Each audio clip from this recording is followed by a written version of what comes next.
আসসালামু আলাইকুম প্রিয় ফুটবল ফ্যান্স। ইন্টার মায়ামি সম্পর্কে আলোচনা করতে অনেকে বলেছেন, যদিও আমার কাছে মনে হয় লিওনেল মেসি যে ম্যাচটা খেলেন না সেক্ষেত্রে ইন্টার মায়ামিকে কেন্দ্র করে আসলে আলোচনা করার খুব একটা বেশি পয়েন্ট খুঁজে পাই না। ব্যাপারটা একেবারে ওপেন অ্যান্ড শার্ট কেসের মতো, লিওনেল মেসি না খেললে এই দলটার আসলে অধিকাংশ সময়ে বলার মতো কোনো কিছু খুঁজে পাওয়া যায় না। হয় তারা ম্যাচটা হারে কিংবা কোনো মতো ড্র করে, যেটা আমরা অরল্যান্ডোর বিপক্ষে দেখলাম। ম্যাচ শুরুর আগে কমেন্টেটররা বলছিলেন ম্যাচ পরবর্তী স্ট্যাটসটা অনেকটা এমন হয়ে গিয়েছে, লিওনেল মেসিকে ছাড়া 13টা ম্যাচ ইন্টার মায়ামি সর্বশেষ যে খেলেছে তার মধ্যে মাত্র দুটোতে তারা জয় পেয়েছে। লিও মেসিকে ছাড়া 13 ম্যাচের মধ্যে মাত্র দুটাতে জয়, এটাই একেবারে পরিষ্কারভাবে সকল কিছু বলে দেয়। আসলে আর নতুন করে অ্যানালাইসিস করা লাগে না।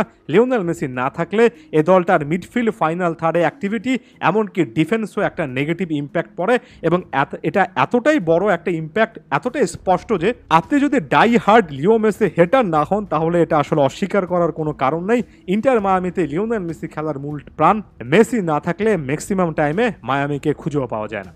অরল্যান্ডোর বিপক্ষে মায়ামিকে খুঁজে পাওয়া যায়নি এই জিনিসটা বলবো না। মাথিয়াস রোয়াস এই জায়গায় নাম্বার 10 রোলটা প্লে করতে গিয়েছেন এবং আমার কাছে মনে হয় তার জায়গা থেকে, অর্থাৎ রোয়াস তার নিজের জায়গা থেকে ভালো একটা পারফরমেন্স দিয়েছেন। লুইস সুয়ারেস যদি আরেকটু ক্লিনিক্যাল হতেন, হাফ চান্সেসগুলো যদি আরেকটু বেশি করে কাজে লাগাতে পারতেন তাহলে ইন্টার মায়ামি হয়তো একটা গোল পেতে পারতো। আবার অন্যদিকে ড্রেক ক্যালেন্ডার বেশ কয়েকটা সেভ করেছেন। ইন্টার মায়ামি যে পরিমাণ আক্রমণ করেছে তার প্রায় ডবল আক্রমণ কিন্তু অরল্যান্ডো করেছে।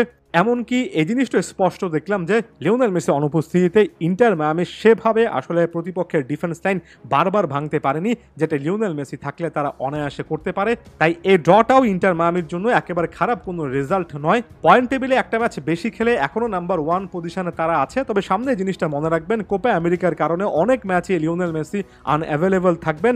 জাতীয় দলের খেলা শুরু হওয়ার আগেও সতর্কতামূলকভাবে অনেকগুলো ম্যাচ খেলবেন না ইন্টার মায়ামির সামনে, তাই কঠিন চ্যালেঞ্জ আছে। এখন পর্যন্ত টাটা মার্টিনো আসলে লিওনেল মেসিকে ছাড়া কিভাবে একটা জয় বের করে আনতে হয়, একটা ম্যাচে ভালো খেলতে হয়, সে জিনিসটা কিন্তু বের করতে পারেননি। আমি ট্যাকটিক্যালি শুধুমাত্র আর একটা পয়েন্ট নিয়ে আলোচনা করব। দেখুন, এ ম্যাচে মাথিয়াস রোয়াসের যদি আপনি হিট ম্যাপ দেখেন, তিনি অনেকটাই ওই যে বললাম লিওনেল মেসির সেন্টার অ্যাটাকিং মিডফিল্ড ওই পজিশনটাতে খেলেছেন, তার জায়গা থেকে ক্রিয়েটিভিটির কিছু একটা করতে চেয়েছেন। তবে সেটা মাথিয়াস রোয়াস হন কিংবা লিওনেল মেসিও হন না কেন, মিডফিল্ডে আরও একটা সাপোর্টিং হ্যান্ড থাকা লাগে, অর্থাৎ এমন একজন প্লেয়ার পাশে থাকা লাগে বা একটু মিডফিল্ডার বা সেন্টার অ্যাটাকিং মিডফিল্ডারের পেছনে থাকা লাগে, যিনি কিনা একের পর এক পাস তাকে দিতে পারবেন, যে জিনিসটা সার্জিও বুস্কেটস লিওনেল মেসির সঙ্গে প্রতিনিয়ত করেন। তবে এ ম্যাচে আমার কাছে মনে হচ্ছে সার্জিও বুস্কেটস মাথিয়াস রোয়াসকে ওই পরিমাণ পাসের যোগান দিতে পারেননি কিংবা ডিরেক্ট একটা কানেকশন তৈরি করতে পারেননি, এবং এর পেছনে একটা বড় কারণ সার্জিও বুস্কেটসের হিটম্যাপ দেখলেই বোঝা যাবে।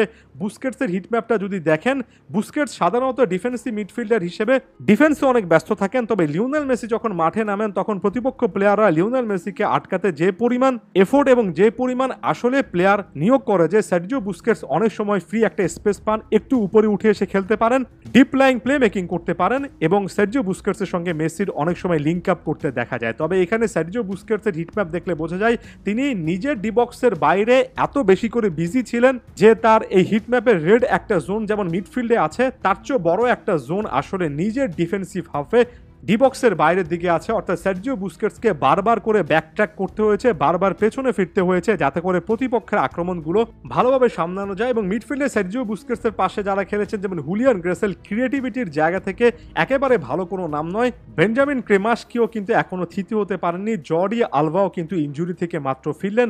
অর্থাৎ এখানে লিওনেল মেসি না খেললে অপশন খুব কম, এবং মেসি না খেললে দলের ডিফেন্সিভ ওয়ার্ক রেট যে অনেকটা বেড়ে যায়, প্রতিপক্ষ যে আরেকটু বেশি চড়াও হয়ে খেলতে পারে, একটু বেশি আক্রমণ করতে পারে, সেটার আরো একটা এক্সাম্পল এখানে দেখলাম। ইন্টার মায়ামি যদি বলার মতো কোনো একটা ডিফেন্স লাইন তৈরি করতে পারতো যেখানে সার্জিও বুস্কেটস আরেকটু উপরে উঠে এসে একজন মাথিয়াস রোয়াস কিংবা ফাইনাল থার্ডে একজন ক্রিয়েটিভ প্লেয়ারের সঙ্গে লিঙ্ক আপ করতে পারবেন, তাহলে হয়তো বা মেসি না থাকলেও 13-14টা ম্যাচের মধ্যে 4-5টাতে অন্তত ইন্টার মায়ামি জিততে পারতো। তবে ইন্টার মায়ামির কাছে আসলে সেটাও নেই, কারণ খুব ভালোভাবেই দলটা মেসি নির্ভর, এবং মেসিকে বাদ দিয়ে আসলে আলাদা করে প্ল্যানিং করার ক্ষেত্রে কোচ টাটা মার্টিনো থিঙ্ক ট্যাঙ্কের কেউ আসলে তেমন কিছু করতে পারেননি, এবং এটাই চরম সত্য, এতদিনে সকলে মেনেও নিয়েছেন।